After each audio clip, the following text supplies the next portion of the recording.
Guys, ये question एक अच्छी कैटेगरी का क्वेश्चन माना जाएगा, एक डिफिकल्ट क्वेश्चन माना जाएगा आपके स्टैंडर्ड में क्लास 10th। ये एक्चुअली क्लास 12th के लिए क्वेश्चन, इस टाइप के क्वेश्चन क्लास 12th में पूछे जाते हैं। फिर भी जो अच्छे बच्चे हैं, आपका आईक्यू क्लास 12th के बराबर होता है इस टॉपिक में, है ना। तो हम देखिए इस क्वेश्चन को कैसे टैकल करते हैं। थोड़ा सा मुश्किल है ना। अब थोड़ा सा मैथमेटिकल प्रॉब्लम आपको हो सकती है, थोड़ा सा डिसीजन लेने में प्रॉब्लम हो सकती है। उन चीज़ों को बड़े इत्मीनान से सीखिए कि ऐसे क्वेश्चन को कैसे टैकल किया जाता है। खैर, रेजिस्टेंस का फॉर्मूला आपको याद होना चाहिए। रेजिस्टेंस का फॉर्मूला क्या होता है? R equals to rho L upon A होता है। रो हो गया रजिस्टिविटी, और L length of the conductor, और A area of cross section. अगर आपका जो कंडक्टर है वो सर्कुलर क्रॉस सेक्शनल एरिया का है तो एरिया को आप लिख सकते हो पाई आर स्क्वायर। तो हम लोग लिख देते हैं R rho L upon pi R square, where R is the radius of the circular cross section. लेकिन यहां पे जो इंफॉर्मेशन दे रखा है वो डायमीटर के टर्म में दे रखा है ना। तो हम लोग क्या करते हैं, रेडियस को भी रिप्लेस कर देते हैं। अब रेडियस और डायमीटर में क्या रिलेशन होता है? रेडियस डायमीटर का हाफ होता है। मतलब आर को हम क्या लिख दें, d/2 लिख दें। तो यहां पे आप आर को रिप्लेस कर दीजिए d/2 से। तो d से स्मॉल d ले लेते हैं डायमीटर को, बाई 2 का होल स्क्वायर। अब जब ये ब्रैकेट खोलेंगे तो d का भी स्क्वायर होगा और 2 का भी स्क्वायर होगा। तो d का स्क्वायर d स्क्वायर होगा और 2 का स्क्वायर 4 होगा, और वो कहां चला जाएगा? न्यूमरेटर में चला जाएगा। तो फाइनल जब आंसर लिखा जाएगा तो that become 4 times row L upon pi D square. ये रेजिस्टेंस को हमने एक्सप्रेस कर लिया in term of the several variables. अब आपको यह देखना है कि जो गिवन सिचुएशन है, मटेरियल सेम है, सेम मटेरियल है, इसका मतलब यह हुआ कि रजिस्टिविटी नहीं बदल रही है। लेकिन मटेरियल सेम रहना ही जरूरी नहीं है। सेम मटेरियल होते हुए भी टेम्परेचर डिफर कर सकता है। लेकिन इस क्वेश्चन में टेम्परेचर के बारे में कोई जिक्र नहीं किया गया है। इसका मतलब क्या हुआ?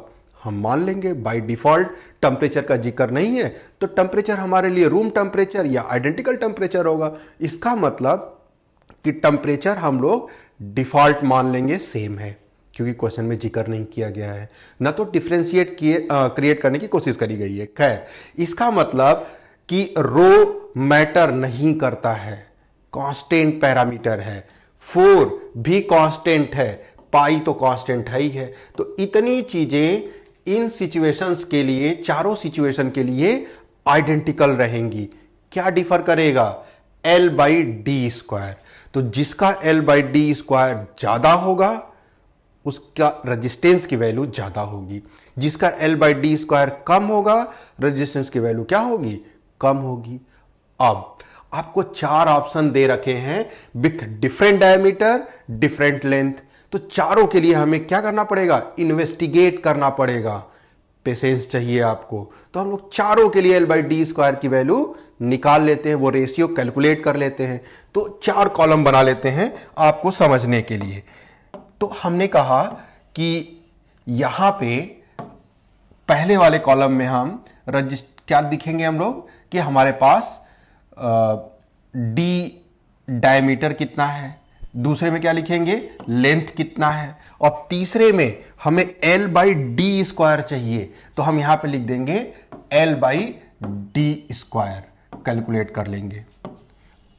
अब d, पहले वाले ऑप्शन के लिए d की वैल्यू कितनी दे रखी है? पहले वाले ऑप्शन के लिए d की वैल्यू हमारे पास d की वैल्यू दे रखी है d/2। तो ये d/2 है। अच्छा, इधर ऑप्शन लिख देते हैं। ये ऑप्शन ए के लिए है, फिर ऑप्शन बी के लिए काम करेंगे, ऑप्शन सी के लिए, और फिर ऑप्शन डी के लिए काम करेंगे। तो ए के लिए d/2 है और लेंथ L/4 है। अब यहां पे L की जगह पे L/4 रख देते हैं, और ये जो डिवाइडेड बाई हम इसे लिख देते हैं, और d की प्लेस पे में रख देना है d/2। अब d/2 का क्या करना है? स्क्वायर करना है। तो जब ये सॉल्व करेंगे तो बताइए कितना आ जाएगा? L/4, और ये d² by 4, लेकिन डिवाइड मल्टीप्लाई में कन्वर्ट हो जाएगा, तो ये 4 ऊपर चला जाएगा, 4/d² आ गया। तो ये कटा, क्या आ गया आपका, l/d² आ गया। तो जो ए ऑप्शन है उसमें l/d² आ गया, दैट इज कैपिटल L/D²। इसी तरह से हम लोग बी ऑप्शन के लिए बात करेंगे।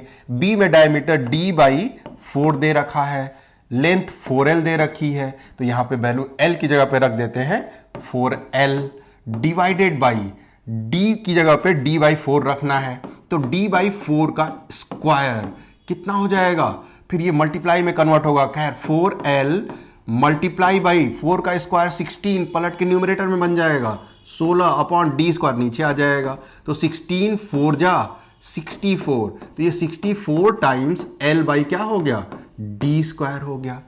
नाउ अगर इन दोनों को कंपेयर किया जाए तो नीचे वाले का रेजिस्टेंस ज्यादा हो जाएगा ऊपर वाले से, लेकिन अभी हमारे पास 2 ऑप्शन और है, तो उनको भी इन्वेस्टिगेट कर लेते हैं। सी हो गया हमारा 2d, लेंथ डायमीटर दे रखा है, लेंथ l दे रखा है, यहां वैल्यू रखते हैं, तो l और यहां डिवाइडेड बाई 2d का स्क्वायर, 2d का स्क्वायर, तो ये क्या हो जाएगा, दैट बिकम l/4d², तो ये एक्चुअली 1/4 हो गया। तो ये अब तक में जितनी वैल्यू निकाली है सबसे छोटा हो गया। अब आखिरी लास्ट स्टेप, तो क्या करें हम लोग, डी ऑप्शन में डायमीटर 4d दे रखा है और 2l दे रखा है, तो यहां पे हो गया 2l डिवाइडेड बाई 4d का स्क्वायर। अब ये क्या हो जाएगा, it become 2l multiply by, तो ये नीचे आ जाएगा 1, या आप लिख सकते हो 1/16d², कैंसिल होगा, 2 8 जाएगा, तो दैट बिकम 1/8 l/d²। अब देखिए, हमने कहा था कि रेजिस्टेंस डायरेक्टली प्रोपोर्शनल है l/d² के, तो जिसका l/d² ज्यादा होगा उसके रेजिस्टेंस की वैल्यू ज्यादा होगी। अब आपको सिंपली कंपेयर करना है कि किसका l/d² ज्यादा है, तो l/d² यहां भी है, l/d² यहां भी है, l/d² यहां भी है, और l/d² यहां भी है। ये तो डिफरेंशिएट क्रिएट कर नहीं रहा है, कर कौन रहा है, उनके कोफिशिएंट्स डिफरेंस क्रिएट कर रहे हैं। तो कोफिशिएंट को कंपेयर कर लीजिए, तो यहां पे अगर कोफिशिएंट देखा जाए तो यहां कोफिशिएंट 1 है, यहां पे कोफिशिएंट 64 है, यहां पे कोफिशिएंट 1/4 है, यहां पे कोफिशिएंट 1/8 है।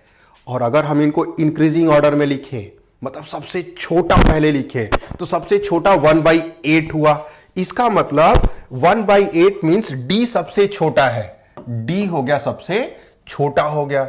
अब d से बड़ा कौन है, d से बड़ा देखिए 1/8 के बाद 1/4 है, तो उसके बाद 1/4 किसका हो गया, c का हो गया। अब c, ये दो तो हो गए, अब 1 और 64 में कौन बड़ा है, जाहिर सी बात है कि 64 बड़ा है, 1 छोटा है, तो 1 की बारी आएगी, मतलब ऑप्शन ए हो गया। देन फिर क्या हो गया, ऑप्शन बी हो गया। इसका मतलब बी वाली सिचुएशन में रेजिस्टेंस सबसे ज्यादा होगा गिवन पैरामीटर के लिए, और डी वाले के लिए सबसे कम होगा। ये तो हमने पूरा ऑर्डर लिख दिया, पूरा सजा दिया हमने, है ना।